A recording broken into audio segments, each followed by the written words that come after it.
नमस्कार दोस्तों, स्वागत है मेरे YouTube चैनल एमजीएस 365 में। आज हम बात करने वाले हैं मानवाधिकार आयोग के बारे में। तो मानवाधिकार आयोग से जो भी प्रश्न पूछे जा सकते हैं उसके बारे में चर्चा करेंगे। तो शुरू करते हैं। राष्ट्रीय मानवाधिकार आयोग। तो राष्ट्रीय मानवाधिकार आयोग जो है भारत में जो है 1993 के पहले नहीं था। तो राष्ट्रीय आयोग जो है 1993 के बाद जो है एक अधिनियम लाया जाता है संसद में। उसके द्वारा ये कहा जाता है कि भारत में भी एक मानवाधिकार आयोग होगा जो लोगों के अधिकारों के लिए जो है लड़ेगा, सुझाव देगा या सिफारिश करेगा। तो उस तरह में जो है संसद से राष्ट्रीय मानवाधिकार जो है मानवाधिकार संरक्षण अधिनियम 1993 पास किया गया। तो ये जो है संसद से दोनों सदनों से पास करके, तो इसलिए कहा जाता है ये जो है एक संविधिक, मतलब ये संविधान में इसका उल्लेख नहीं है। राष्ट्रीय मानवाधिकार एक संवैधानिक बॉडी नहीं है। पूछा जाता है कि या राष्ट्रीय मानवाधिकार एक कौन सी संस्था है, संवैधानिक, संविधिक या फिर कानूनी या विधिक। तो ऐसे में ये क्या है, संविधिक है। संविधान के तहत जो है इसको स्थान दिया गया, न कि इसका संविधान में उल्लेख पहले से था। संविधान में इसका उल्लेख नहीं था। अब हम लोग बात करेंगे कि इसमें देखिए राष्ट्रीय मानवाधिकार संरक्षण अधिनियम जो है 1993 में पास होता है और इसमें जो है कुछ प्रावधान किए गए कि क्या क्या चीज़ें हैं जिससे जो पूछा जाता है कि राष्ट्रीय मानवाधिकार संरक्षण अधिनियम कब पास किया गया था। तो 1993 में। 4 ऑप्शन दे देगा। अब हम लोग बात करते हैं। इसमें जो है एक अध्यक्ष और 5 सदस्य होते हैं। देखिए अरुण कुमार मिश्रा जो है वर्तमान में 2024 में जो है इसके अध्यक्ष हैं। तो इसलिए 24 का ले लिए हैं क्योंकि पूछा जा सकता है किसी भी एग्जाम में। तो अरुण कुमार मिश्रा मानवाधिकार आयोग के अभी जो है अध्यक्ष हैं इस समय। और ये जो है 5 सदस्य जो होते हैं, इसमें 5 सदस्य और भी होते हैं। तो एक अध्यक्ष और 5 सदस्य होते हैं। ये जो है न्यायालय के जो है मुख्य न्यायाधीश, सेवानिवृत्त मुख्य न्यायाधीश जो है इसके अध्यक्ष सदस्य नियुक्त किए जाते हैं। और जिसको इसमें जो है एक सदस्य में महिला भी होना अनिवार्य होता है। अब हम लोग बात करते हैं नियुक्ति। देखिए राष्ट्रीय मानवाधिकार संरक्षण अधिनियम में ये कहा गया है कि नियुक्ति कौन करेगा इसका। तो नियुक्ति राष्ट्रपति द्वारा किया जाता है। नियुक्ति तो राष्ट्रपति के द्वारा किया जाता है, लेकिन प्रधानमंत्री के नेतृत्व में जो है एक समिति गठित की जाती है जिसमें लोकसभा अध्यक्ष, विपक्ष के नेता होता सब लोग रहते हैं। तो 6 सदस्यीय समिति जो है राष्ट्रपति को ये बताती है कि इसको जो है अध्यक्ष नियुक्त करना है। तो ये जो है नियुक्ति करते हैं राष्ट्रपति जी। तो उस तरह पूछा जाता है कि राष्ट्रीय मानवाधिकार आयोग के अध्यक्ष की नियुक्ति कौन करता है। तो राष्ट्रपति ही मानना है आप लोगों को। तो राष्ट्रपति। कार्यकाल सबसे महत्वपूर्ण है। कार्यकाल बहुत बार कंफ्यूज करता है, चूँकि अभी तक भारत में जितने भी आप लोग पढ़ेंगे राष्ट्रपति, उपराष्ट्रपति, प्रधानमंत्री, चाहे जितने भी अधिकारियों को पढ़ेंगे, चाहे कोई भी आयोग का अध्यक्ष हो, तो कोई भी 62 साल 65 साल से ऊपर नहीं जाता है। लेकिन ये एक ऐसा मानवाधिकार आयोग का क्षेत्र है जहाँ पर जो है कार्यकाल सबसे अधिक चला जाता है। 3 वर्ष है कार्यकाल, 3 वर्ष का होता है। लेकिन 70 वर्ष आयु तक रह सकते हैं। सोचिए कोई भी व्यक्ति 70 वर्ष तक आयु तक कार्यकाल इसका रह सकता है, सदस्य हो या अध्यक्ष हो।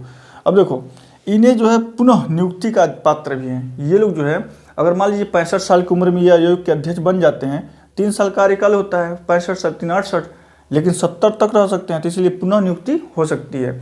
तो दोबारा भी नियुक्त हो सकते हैं। तो इसलिए कहा गया है पुनः नियुक्ति के पात्र होते हैं ये लोग। 70 साल, जब तक उम्र आपकी 70 साल ना हो जाए तब तक आयोग के अध्यक्ष या सदस्य नियुक्त हो सकते हैं। कार्यकाल का समाप्ति। कार्यकाल राष्ट्रपति जो है कभी कभी क्या करता है, अगर आप किसी प्रकार के ये दोषी पाए जाते हैं किसी कानून के उल्लंघन पर या किसी प्रकार के दोषी पाए जाते हैं, तो राष्ट्रपति हो सकता है इनको इनके कार्यकाल से बर्खास्त कर दें। तो ये होता है। आगे हम लोग बात करते हैं वेतन।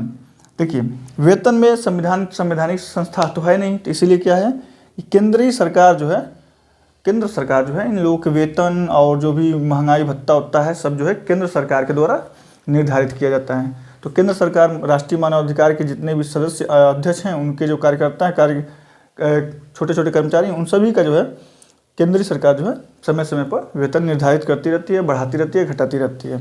अब हम लोग बात करते हैं कि आयोग। देखिए आयोग का कार्य क्या है। आयोग जो है कहीं पर भी, भारत में कहीं पर भी अगर मानव अधिकारों के उल्लंघन होता है तो उस पर आयोग जो है 1 साल के अंदर जो है जांच कर सकता है। और जांच करने के उपरांत जो है उसका रिपोर्ट जो है उस संस्था को भेज सकता है कि भाई आपने इस जांच को नहीं किया, ये गलती जांच पाई गई है। तो जांच कर सकता है। उसकी खुद की इसकी स्वयं की जांच टीम होती है मानवाधिकार आयोग की, ये खुद जांच करते हैं और उसको जो है मान लीजिए सभी संस्थाओं को, हो सकता है हाई कोर्ट में पेश कर दें, सुप्रीम कोर्ट में भी पेश कर दें, राष्ट्रपति को भी भेज दें, प्रधानमंत्री को भी भेज दें। तो इनका काम यही होता है कि जांच करते हैं और उसको सिफारिश के तौर पर पेश करते हैं कि देखिए ऐसा नहीं, ऐसा घटना हुआ था, इस तरह नहीं होना चाहिए। अब मान लीजिए किसी महिला को खींच के मार दिया जाता है कहीं पे, अब कोई संज्ञान नहीं लेता है, कोई पुलिस अधिकारी नहीं उसमें संलिप्त होता है, तो यह राष्ट्रीय मानवाधिकार आयोग क्या करता है, उसकी जाँच करता है कि सही है कि नहीं घटना। अगर सही होती है तो वहाँ क्या है, जो पुलिस कर्मचारी है उसको जो है बताएगा कि भाई आपने क्यों नहीं रिपोर्ट दर्ज किया, और उसी के जो है ऊपर जो अधिकारी होते हैं उनको है जो है रिपोर्ट देगी कि देखिए घटना हुई है लेकिन आपका प्रशासन जो है एक्शन नहीं ले रहा। तो इस तरह से जो है ये काम करता है। तो ये कार्रवाई में भी हस्तक्षेप करता है। मान लीजिए आप कार्रवाई एक तरफा कार्रवाई कर रहे हैं किसी पक्ष पर मानवाधिकार से संबंधित, तो वो क्या करेगा कि इस पर जाके हस्तक्षेप करेगा कि नहीं एक तरफा कार्रवाई नहीं करना है। कोई मान लीजिए कोई आदमी है कि नहीं है, मानव होए ना, तो उसको ऐसे नहीं करना है। आपको जो है उसको कुछ संरक्षण देना है, भाई जो नियम कानून है उसी को पालन करके, यानी कि किसी को पा गए तो मारते गरियाते लतियाते हुए लेके जा रहे, नहीं, उसका जो अधिकार है उसके अधिकार को आप नहीं छीन सकते। इसलिए ये अधिकार जो है जेलों में बंदगिरी की जांच करते हैं। अगर मान लीजिए कैदी बंद हैं, उनके खाने पीने का व्यवस्था क्या है, उनको देखने रेखने का, और जाकर देखना कि उनके सब शौचालय उचालय जो भी चल रहा है सब मानवाधिकार के, तो ये काम है इनका। तो ये देखते हैं कि अगर उनके साथ प्रताड़ना तो नहीं की जा रही जेलों में, तो जेलों में अगर प्रताड़ना होगी तो इसका रिपोर्ट जो है केंद्र सरकार को भेजेंगे, राज्य को, कि देखिए जेलों में ये व्यवस्था है, आप लोग जो है इस पर सुधार करिए, सिफारिश करेंगे। कार्रवाई चूँकि नहीं कर सकते, इनके पास कोई अधिकार नहीं है कार्रवाई करने का, तो ये जो है सिफारिश करते हैं। मान लीजिए वहाँ जेल में, किसी जेल में जो है घटना हो रही है बार बार और उसमें कोई संज्ञान नहीं ले रहा है, तो हो सकता है उस जेल अधीक्षक को जो है ये रिपोर्ट तलब करे कि आपके जेल में ये घटनाएं हो रही हैं, आप जो है इस पर एक्शन लीजिए। नहीं लेंगे तो फिर उसके ऊपर वाले अधिकारी को तलब करेंगे कि देखिए आपके जेल में ऐसी ऐसी घटनाएं हो रही हैं। तो ये मानवाधिकार का काम है। और ये शोध करना, मानवाधिकार से संबंधित जो भी विषय हैं, मतलब जहाँ जहाँ घटनाएं होती हैं उनका शोध करते हैं कि कैसे मानवाधिकार के उल्लंघन को जो है कम किया जा सके। तो इनका काम है।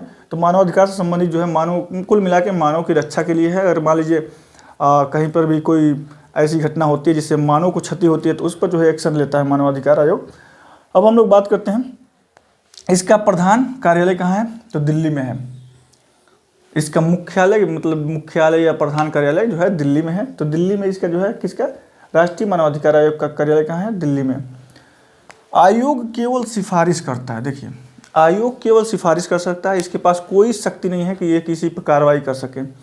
आपके पास रिपोर्ट लेके आएगा, वो सिफारिश करेगा, देखिए ऐसी ऐसी घटना हुई है, इसको आपको एक्शन में लेना है। अगर नहीं आएंगे तो प्रेस कॉन्फ्रेंस करके आपकी गलतियों को उजागर करेंगे। तो ये काम होता है। तो इसलिए लोग डरते हैं कि भाई कहीं मानवाधिकार आयोग जो है हमारी गलतियों को उजागर न कर दे।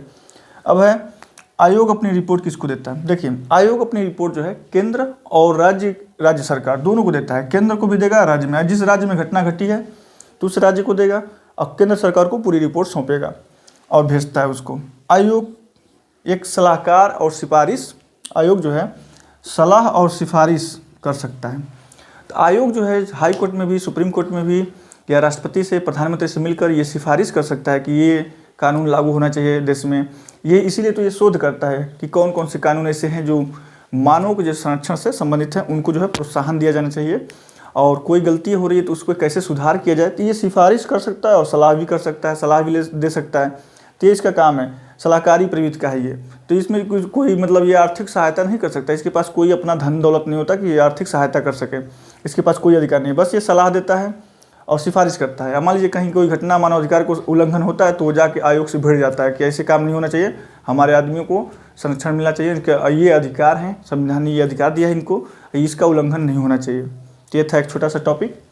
तो इसमें मेन जो पूछे जाते हैं प्रश्न, इसका कार्यकाल पूछा जाता है, ये बहुत अच्छा है, और अध्यक्ष पूछ लेगा, और ये कब पास हुआ था ये पूछ लेगा। तो ये से 4-5 प्रश्न पूछे जाते हैं। तो धन्यवाद, देखते रहिए मेरे चैनल को, शेयर करिएगा, सब्सक्राइब करिएगा, लाइक करिएगा, वीडियो कैसा लगे कमेंट करिएगा। बहुत बहुत धन्यवाद।